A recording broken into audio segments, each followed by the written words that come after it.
What's up, fight fans? This is Kurt DeVille with Counterpunch Boxing News, and I have some new news concerning Keith one-time Thurman. Keith Thurman states that Crawford had a great closeout performance, but not a great performance overall against Shawn Porter. Okay. He went on to say, he said, "I love that moment because that shows the dog in Crawford that he is not there just to rely on the belt and to rely on the fact that he is the champion and they have to beat the champion. I do think he was inactive, and I do think that it was wise of his coaches to let him know, wake up, boy, wake up. I do believe that he was slightly favored going into that round. I don't know how the judges really had it, but I knew he was picking up momentum in the second half of the fight," Thurman said. When he was moving really fast trying to counter Shawn, he was actually missing, and he was trying to switch hook and twitch uppercut, and all that stuff was missing. About the fifth round, he slowed down and Shawn Porter slowed down. And slowing down, he started to hit the mark. I remember one time he won a round with one combo. It was like a 1, 2, and a 3. Shawn Porter doesn't land clean punches, and Terence Crawford had good defense in that fight. It just wasn't an interesting as I thought I wanted that whole fight to be.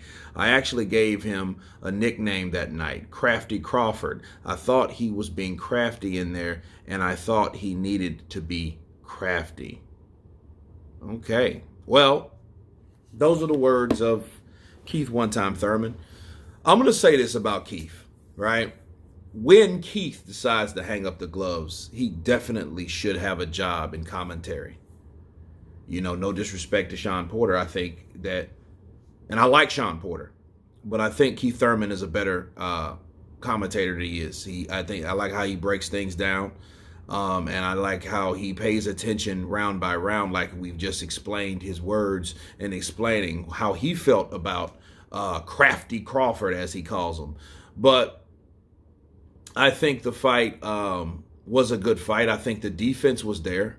You know, and one thing about Shawn Porter, you're not going to miss every punch that Shawn Porter has. But like Keith did say, that his punches don't really land clean anyway. He will smother a lot of his shots because he's so busy being busy that he doesn't really work on punch placement or really accuracy of these punches. He punches hard. He's a tough kid, but he mauls you, if anything.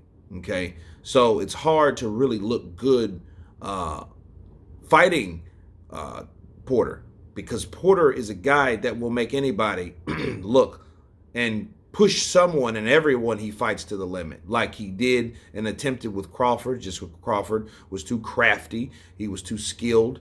The counters were working. You know, he got his timing down. But it shows you, if anything, if we're talking about Terence Crawford, okay, because I'll get to Keith Thurman in a minute. But as far as Crawford goes, Crawford knew how to pick it up. He knew how to pick up momentum. He knew what to do. He's like, okay, well, I thought I was up. Okay, well, now I got to get him out of there. So to me, if anything, Crawford could have done a lot more than what he was doing. And he showed you what he could do when he thought that he was losing. That's greatness. But it also let you know that he was kind of carrying Shawn Porter for that, you know, through that fight. He just thought that he was beating Shawn Porter, so there was really no need to stop him. But of course, he was the only one that did that. Stopped Shawn Porter and retired Shawn Porter, as far as we know. Right? So now that Keith said, I don't think the performance is overall. You know, you ask yourself, well, what would he do in there against someone like Terence Crawford? And that is on the table. And that's what I want to talk to you guys about also in this video. Keith Thurman and his performance against Barrios, it was decent, but he showed flaws.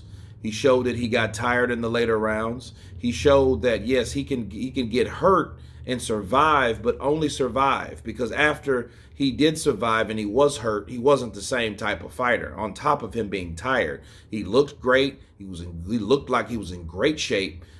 He put the muscles on and all that good stuff, and he tried to floor the taller, bigger Barrios, but he couldn't put him down. He rocked him a couple times. And the question you ask yourself is, right, what would Crawford do to Barrios? Counterpunch. Crawford would have got Barrios out of there. He would have knocked Barrios out. There wouldn't have been a thing of, hey, let me take this, let me coast, or you let me just focus on a KO, which because he never done. The way Keith Thurman was fighting, the jab was working.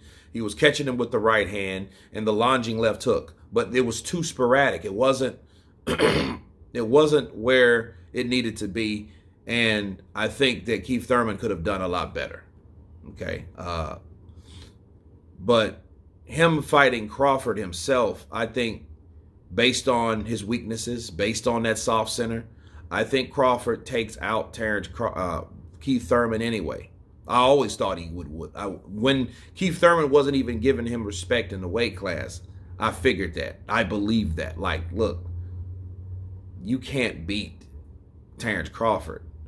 And I don't think that he can beat Terence Crawford. Because, see, Terence Crawford can hit you in many angles. And I would love to see Keith Thurman take on Terence Crawford. But I don't think that fight will happen. I think he'll rather take on Ugas than Crawford. But anyway, you guys tell me what you think of Keith Thurman's breakdown and thoughts about Terence Bud Crawford. Of course, please subscribe. And you guys been Counterpunch. Peace.